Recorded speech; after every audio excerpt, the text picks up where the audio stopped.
అదనంగా ఇంకా 3 ఎకరాల చొప్పున మెగావాట్కి 6 ఎకరాల చొప్పున మీరు క్యాలిక్యులేట్ చేసి ఇండోసోల్ కంపెనీకి అదనంగా 10,500 ఎకరాల భూమిని మీరు కేటాయించారో లేదో మీరు జవాబు చెప్పండి. ఆ రకంగా మీరు చూసినట్లయితే మొన్న SIPP బోర్డు మీటింగ్లో కానీ ఇవాళ క్యాబినెట్ మీటింగ్లో కానీ ఓన్లీ సోలార్ పవర్ ప్రాజెక్ట్స్కి దాదాపుగా 23,550 ఎకరాల భూమిని అదనంగా కేటాయించారు. అంటే వీళ్ళు చేసింది వేల కోట్ల రూపాయలు పెట్టుబడి తీసుకురావటం కాదండి, వేల ఎకరాల విలువైనటువంటి భూమిని పందారం చేస్తా ఉన్నారు, పంచి పెడతా ఉన్నారు. 23,550 ఎకరాలు JSW న్యూ ఎనర్జీ అనే కంపెనీకి కేటాయించాల్సిన దానికంటే అదనంగా 10,050 ఎకరాలు. అదేవిధంగా యాక్వా గ్రీన్ ఎనర్జీ మేనేజ్మెంట్ అనే కంపెనీ, గతంలో ఎప్పుడు విననటువంటి పేరు, ఈ కంపెనీకి దాదాపు 1000 మెగావాట్లకి 6,000 ఎకరాలు, యాక్చువల్గా అయితే 3,000 కేటాయించాల్సింది, ఇంకొక 3,000 ఎక్స్ట్రా. అదేవిధంగా ఇండోసోల్ కంపెనీకి గతంలో వీరు కేటాయించిన భూమి కంటే అదనంగా ఇంకొక 10,500 ఎకరాలు, మొత్తంగా కలిపి సోలార్ పవర్ కి సంబంధించి 23,550 ఎకరాల భూమిని వీళ్ళు పందేరం చేశారు, పంచిపెట్టారు అడ్డగోలుగా. హీనపక్షంగా ఎకరానికి 10 లక్షల రూపాయల విలువ చప్పున వేసినా కూడా ఇది 2,350 కోట్ల భారీ స్కామ్. ఇవాళ కేబినెట్ సమావేశంలో జగన్మోహన్ రెడ్డి ప్రభుత్వం సోలార్ పవర్ ప్రాజెక్టులకి అదనపు భూమి కేటాయింపుల కారణంగా 2,350 కోట్ల విలువైనటువంటి భారీ స్కామ్ కు పాల్పడింది. 23,550 ఎకరాలు అదనంగా పంచిపెట్టి ఇవ్వాల్సిన దానికంటే అదనంగా ఇచ్చి 2,350 కోట్ల రూపాయల స్కామ్. అంటే ప్రభుత్వం దిగిపోవటానికి కాలం దగ్గర పడే కొద్దీ సొమ్ములు పోగేసుకోవటం ఎక్కువైపోయింది మిస్టర్ జగన్మోహన్ రెడ్డి. దీనికి ఏమి జవాబు చెప్తారు ఇవాళ రాష్ట్ర ప్రజలకు? మీరు జవాబు చెప్పండి. ఎందుకు గతంలో ఇచ్చినటువంటి కేటాయింపు కంటే అదనంగా ఇవాళ మళ్ళీ ఇండోసోల్కి మీరు కేటాయిస్తా ఉన్నారు?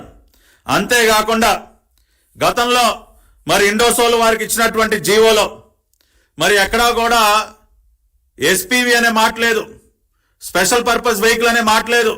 కానీ ఇవాళ ఒక స్పెషల్ పర్పస్ వెహికల్ ఏర్పాటు చేసుకుని కూడా మీరు ఈ ప్రాజెక్ట్ పెట్టొచ్చని మళ్ళీ దానికి కూడా అనుమతి ఇచ్చారు. అంటే అదనంగా భూ కేటాయింపులు చేసేసి ఇంత ల్యాండ్ బ్యాంక్ ఉందని చెప్పి మళ్ళీ వీళ్ళు వాటాలు అమ్ముకోవటం కోసం SPV అంటే ఏముందని ఇంకొక పార్ట్నర్ని జాయిన్ చేసుకుంటారు. అప్పనంగా ప్రభుత్వం భూమి ఇస్తా ఉంది, కొన్ని వేల ఎకరాలు.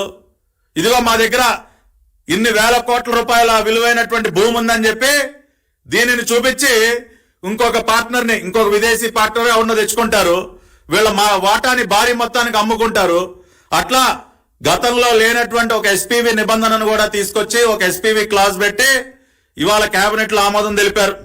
అంతేకాకుండా గతంలో సోలార్ పవర్ ప్రాజెక్ట్ కి సంబంధించి ఓన్లీ లీజ్ బేసిస్ మీద భూమి కేటాయించే పద్ధతి ఉండేది.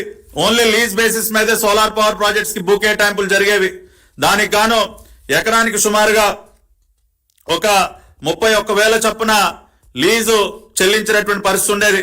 ఇవాళ దానిని కూడా మార్చేసి వాళ్ళకి కొనుక్కునేటటువంటి వెసులుబాటు కూడా కల్పిస్తా ఉన్నారు. అంటే కంప్లీట్ గా ల్యాండ్ వాళ్ళ పొసెషన్ లోకి వెళ్లిపోయే విధంగా కూడా మొన్న state investment promotion board meeting లో SIPP మీటింగ్ లో ఆమోదం తెలిపి ఇవాళ కేబినెట్ లో కూడా ఆమోదం తెలిపారు. ఇండోసోల్ కంపెనీ వాళ్ళంటే కావాలంటే ఆ భూమిని కొనుక్కునే అవకాశం కూడా వాళ్ళు కల్పించేస్తా ఉన్నారు. పూర్తిగా యాజమాన్య హక్కులన్నీ కూడా ఇండోసోల్ కంపెనీకి బదలాయించినటువంటి ప్రక్రియకు కూడా వాళ్ళ అనుమతి ఇవ్వటం జరిగింది.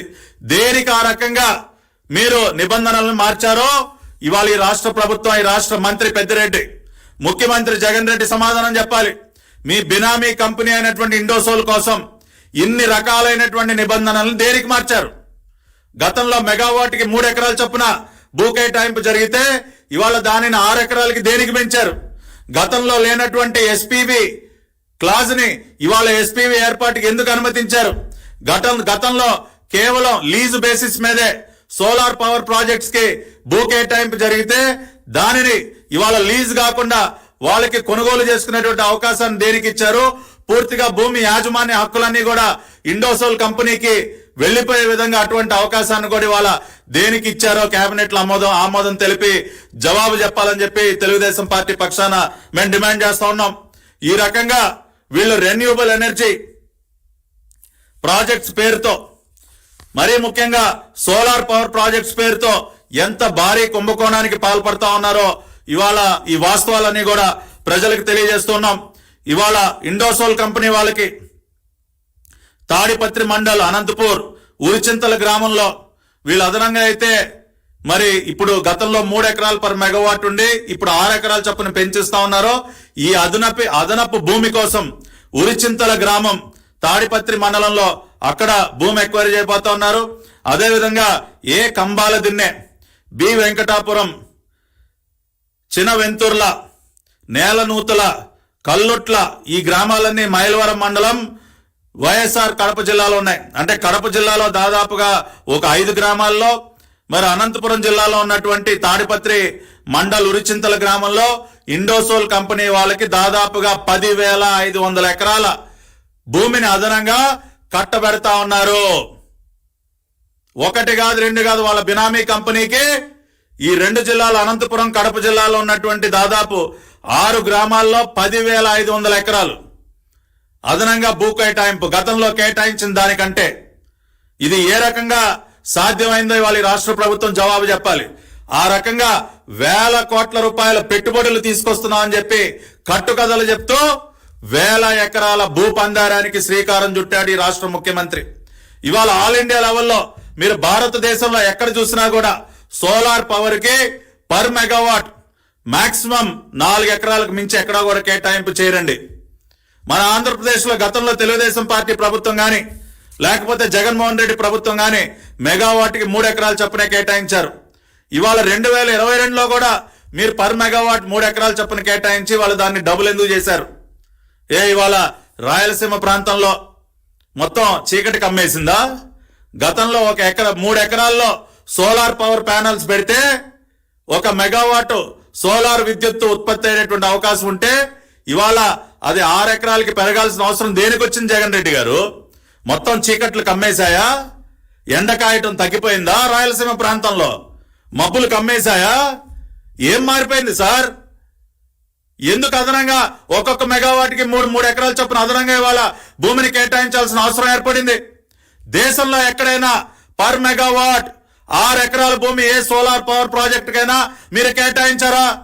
నేను సూటిగా ప్రశ్నిస్తా ఉన్నా. దేశంలో ఎక్కడా లేని విధంగా ఒక్కొక్క మెగావాట్కి 6 ఎకరాల భూమి కేవలం మీ భూ దోపిడీ కోసం మీరు కేటాయించారు.